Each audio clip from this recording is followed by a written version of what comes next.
मित्रों, जय माता दी। मिश्रा ज्योतिष केंद्र में आपका स्वागत है। हमारे पास लगातार प्रश्न आ रहे हैं, गुरुजी मेरे बच्चों की शादी कब होगी? गुरुजी मेरी शादी कब होगी? जब शादी के लिए प्रयास करते करते लंबा समय निकल जाता है तो ये स्वाभाविक सी बात है कि मन के अंदर एक चिंता व्याप्त हो जाती है कि मेरी शादी कब होगी। तो अब आपको परेशान होने की जरूरत नहीं है और किसी के पास जाने की जरूरत नहीं है। आप स्वयं बड़ी आसानी से जान सकते हैं कि आपकी शादी कब होगी। संपूर्ण जानकारी प्राप्त करने के लिए हमारे साथ वीडियो में अंत तक बने रहिएगा। अभी तक आपने हमारा चैनल सब्सक्राइब नहीं किया है तो प्लीज़ वीडियो शुरू करने के पहले मिश्रा ज्योतिष केंद्र सब्सक्राइब अवश्य कर लीजिएगा और बेल आइकन की घंटी बजाएं, क्योंकि आपका एक सब्सक्राइब हमारे लिए महत्वपूर्ण है। अब आपको करना क्या है, आप अपनी जन्म कुंडली को खोलिएगा। दूसरे या तीसरे पन्ने पे आपको एक नक्शा दिखाई देगा जिसके ऊपर जन्म कुंडली लिखी होगी या फिर लग्न कुंडली लिखी हो या फिर जन्मांक लिखा होगा। नक्शा इस तरीके से होगा, इस तरीके का नक्शा होगा दूसरे तीसरे पन्ने पे। उसे आप खोलिएगा और खोलने के बाद आप विवाह स्थान का पता लगाएगा। तो विवाह स्थान ये होता है जहाँ पे 7 नंबर गिनती लिखी है, ये विवाह स्थान। लेकिन आप कंफ्यूज ना होइएगा, आपकी कुंडली में 1 से लेकर 12 तक यहाँ कोई भी गिनती लिखी हो सकती है। तो ये विवाह स्थान है। अब आप अपनी इस स्थान पर जो गिनती लिखी है उसके अनुसार आपको ये पता लगाना है कि आपके विवाह स्थान का स्वामी कौन। अब आप एक कागज कलम निकालिए, मैं आपको बताता हूँ। आप बड़ी आसानी से पता लगा लेंगे कि आपके विवाह स्थान का स्वामी कौन। मान लीजिए यहाँ पे 1 की गिनती लिखा है तो आपका विवाह स्थान का स्वामी मंगल होगा। यहाँ पे 2 गिनती लिखी है, विवाह स्थान का स्वामी शुक्र होगा। 3 गिनती लिखी है तो विवाह स्थान का स्वामी बुध। 4 गिनती लिखी है तो विवाह स्थान का स्वामी चंद्रमा। 5 गिनती लिखी है तो विवाह स्थान का स्वामी सूर्य। 6 गिनती लिखी है तो विवाह स्थान का स्वामी बुध। 7 गिनती लिखी तो विवाह स्थान का स्वामी शुक्र। 8 गिनती लिखी तो विवाह स्थान का स्वामी मंगल। 9 की गिनती लिखी तो विवाह स्थान का स्वामी गुरु। 10 गिनती लिखी तो विवाह स्थान का स्वामी शनि और 11 गिनती लिखी तो विवाह स्थान का स्वामी शनि। यानी 10 और 11 की गिनती लिखी है तो आपके विवाह स्थान का स्वामी शनि हो। और अगर 12 की गिनती लिखी है तो आपके विवाह स्थान का स्वामी गुरु होगा। इतनी बात तो क्लियर हो गई। अब आपको देखना क्या है, पहला नियम यह है, विवाह स्थान का स्वामी, यहाँ का इस स्थान का स्वामी कहीं भी पूरी कुंडली में किसी भी शुभ ग्रह के साथ बैठा हुआ। अब शुभ ग्रह कौन कौन से हैं?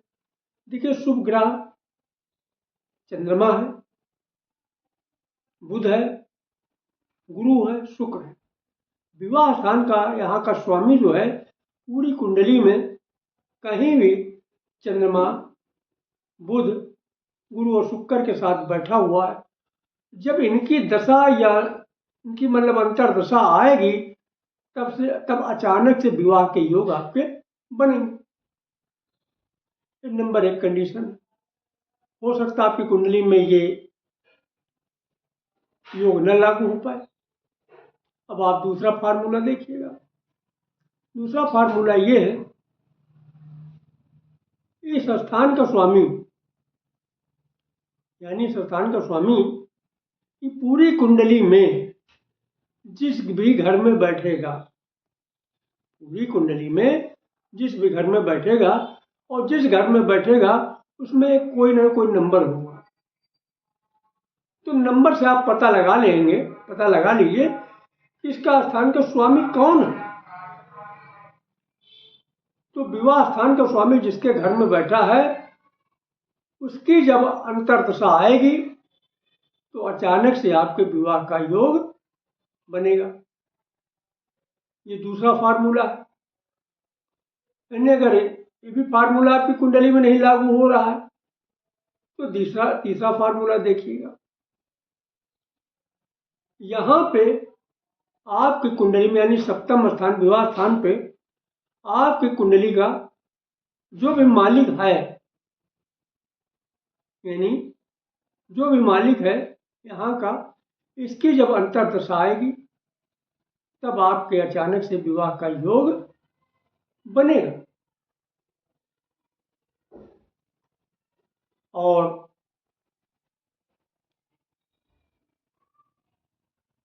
लेकिन इन ग्रहों को मजबूत भी होना जरूरी है।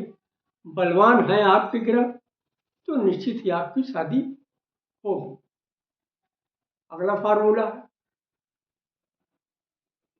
ये यहाँ पे एक लिखा हुआ है, ये लग्न है। अगर यहाँ पे शुभ ग्रह बैठे हुए हैं, यहाँ पे शुभ ग्रह बैठे हुए हैं लग्न में, जब इनकी दशा, शुभ ग्रह का मतलब यह है चंद्रमा, बुध, गुरु, शुक्र बैठे हुए हैं लग्न में, जब इनकी अंतर्दशा आएगी तब आपके अचानक से विवाह के योग बनेंगे।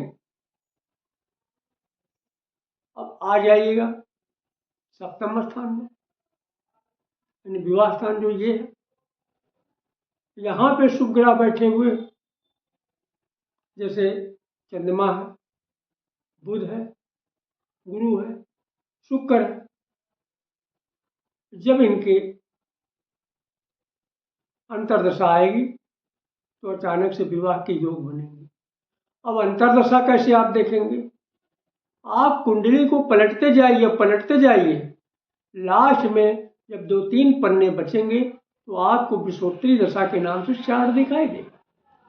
उसमें डे बाय डे कब से कब तक कौन सा ग्रह की दशा अंतर्दशा चलेगी, ये सब क्लियर है। और शुरुआत में जब आप खोलेंगे दूसरे तीसरे पन्ने में तो आपको इस तरीके से चार्ट मिल जाएगा।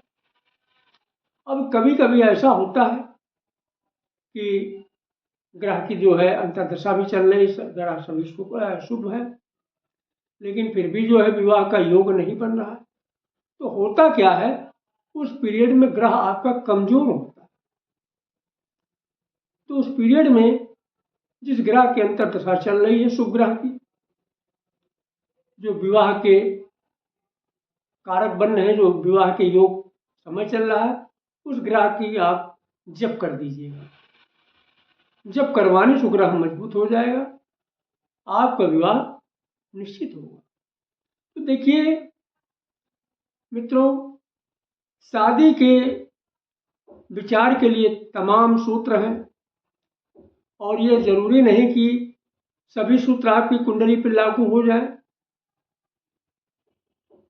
50 कुंडलियां हैं, किसी पे कोई सूत्र लागू होता है, कोई सूत्र लागू होता है, तो हर सूत्र एक कुंडली पर नहीं लागू होता, तो स्थितियों के हिसाब से होता है।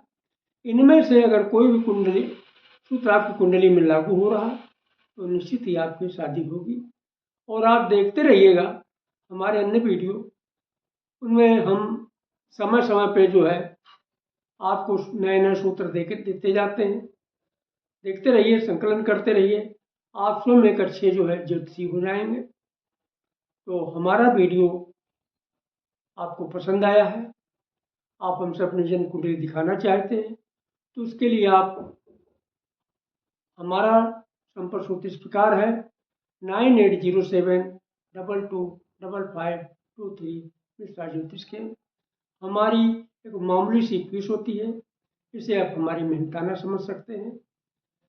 मिश्रा ज्योतिष केंद्र, कानपुर, उत्तर प्रदेश। हमारे द्वारा दी गई जानकारी आपको अच्छी लगी तो मिश्रा ज्योतिष केंद्र को सब्सक्राइब करें, लाइक करें और अपने इष्ट मित्रों में अधिक से अधिक शेयर करें। कमेंट बॉक्स में जय माता दी जरूर लिखें। जय माता।